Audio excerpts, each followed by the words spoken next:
नमस्कार दोस्तों, स्वागत है आप सभी लोगों का हमारे चैनल ट्रेडिंग में दत्तल में। आज हम बात करने वाले हैं सुजलॉन एनर्जी लिमिटेड के बारे में। आपने गाइस देखा होगा कि पिछला हफ्ता या हम बात करें पिछले से पिछले हफ्ते की मार्केट में लगातार डाउन साइड देखने को मिली है। निफ्टी 50 है जो कि करीबन 26,000 के आसपास पहुंच के वहां से 23,000 के आसपास पहुंच चुका है। 3,000 पॉइंट्स की डाउन साइड देखने को मिली है, जिसमें सबसे बड़ा योगदान यहाँ पे एफआईआई का है, जो कि लगातार स्टॉक को बेचते हुए देखे जा रहे हैं। जो स्टॉक सबसे ज्यादा चले थे उन्हीं में तगड़ी पिटाई दिखाई दे रही है। बट यहाँ पे 2 से 3 दिनों के जो सेशन निकला है मार्केट का, उसमें हल्की हल्की मामूली सी खरीदारी आनी शुरू हो गई है। कोई भी स्टॉक हो, अब उतना पिटाई नहीं दिखाई दे रही है। बट गाइस, अब यहाँ पे क्रूशियल लेवल पे आके खड़ा है मार्केट। अगर यहाँ से गिरता है और तो फिर और भी ज़्यादा यहाँ पे 500 से 600 पॉइंट्स की डाउन साइड देखने को मिल सकती है। बट एक चीज़ हमें समझनी पड़ेगी कि एक करीबन 1.5 महीने के बाद, मतलब जनवरी और दिसंबर, 2 महीने के बाद आपका बजट आएगा 1 फरवरी को। और उसके पहले जितना भी है डिफेंस, रिन्यूएबल एनर्जी, टेलीकॉम, मतलब टेक्सटाइल, इन सब में जम के खरीदारी शुरू हो जाएगी। तो वो टाइम आ चुका है जो मार्केट अभी गिर रहा है। अगर हमें करनी है इन्वेस्टमेंट 2 से ढाई महीने के लिए, तो थोड़ी देर करके शुरू कर देनी चाहिए। और खासकर सुजलॉन जैसे शेयर, जो कि फंडामेंटली बहुत अच्छे स्ट्रांग है, अर्निंग बहुत अच्छी आई है।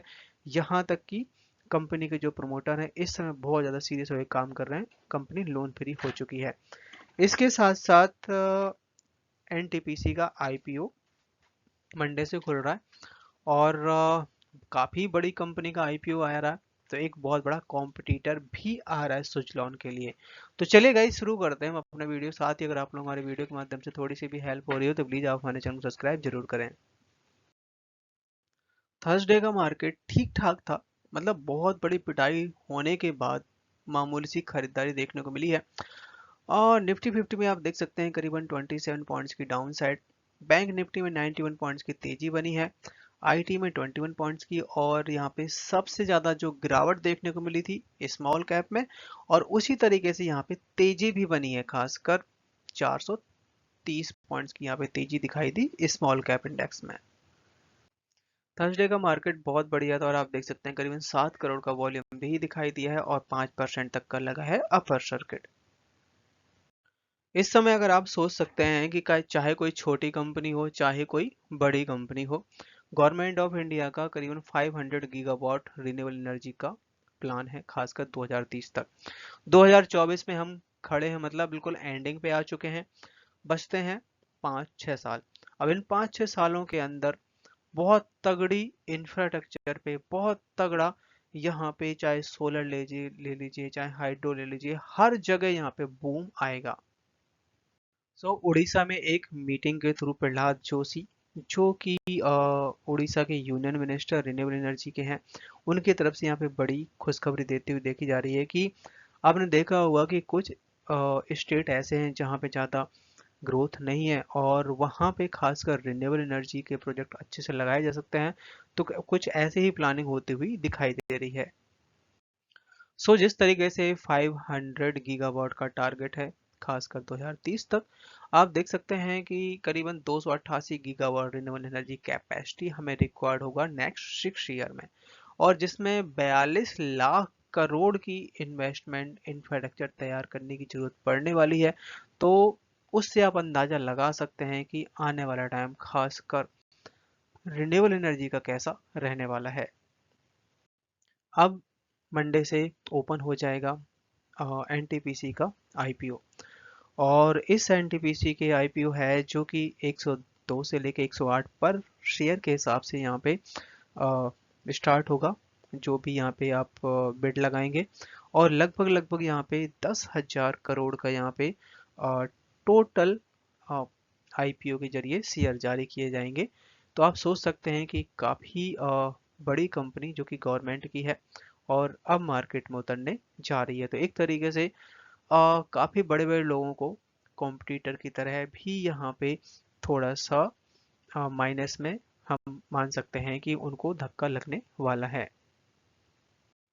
आपने देखा होगा कि अक्टूबर का महीना और लगातार नवंबर के भी 15 दिन हो चुके हैं, मार्केट में तगड़ी पिटाई देखने को मिल रही है।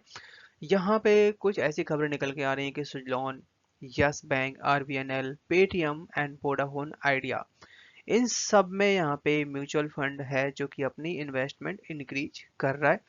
और जैसे कि आप लोग भी देख रहे होंगे मार्केट गिर रहा है, बट जो अच्छे स्टॉक हैं उनमें खरीदारी भी दिखाई दे रही है, क्योंकि बहुत सारे लोग यहाँ पे वेट करके बैठे हुए थे कि कब मार्केट में करेक्शन आए और कब अच्छे स्टॉक में एंट्री लेने को मिले। तो वो एक तरीके से अच्छा मौका था। स्टॉक 52 रुपए तक का लो बनाया, वहां से तेजी दिखाया।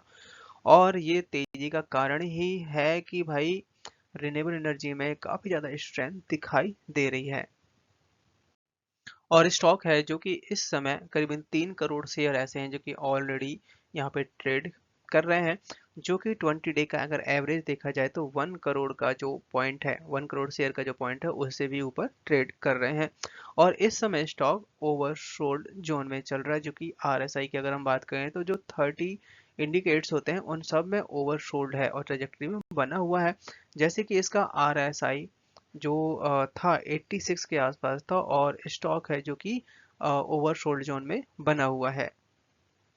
पर गाइस एक तरीके से अगर ये देखा जाए कि अगर लॉन्ग टर्म के लिए जिसको इन्वेस्टमेंट करनी है तो अपना धीरे धीरे करके शुरू कर सकता है। ये बात कोई भी नहीं बता सकता कि मार्केट कितना गिरेगा या स्टॉक कितना गिरेगा।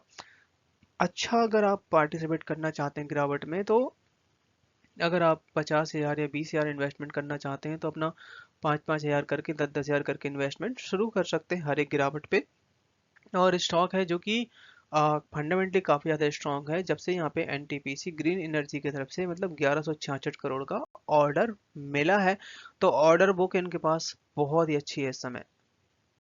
और इस समय सुजलॉन का जो सर्किट है, जिस तरीके से गिरावट देखने को मिली है 10% से अब कम करके 5% कर दिया है।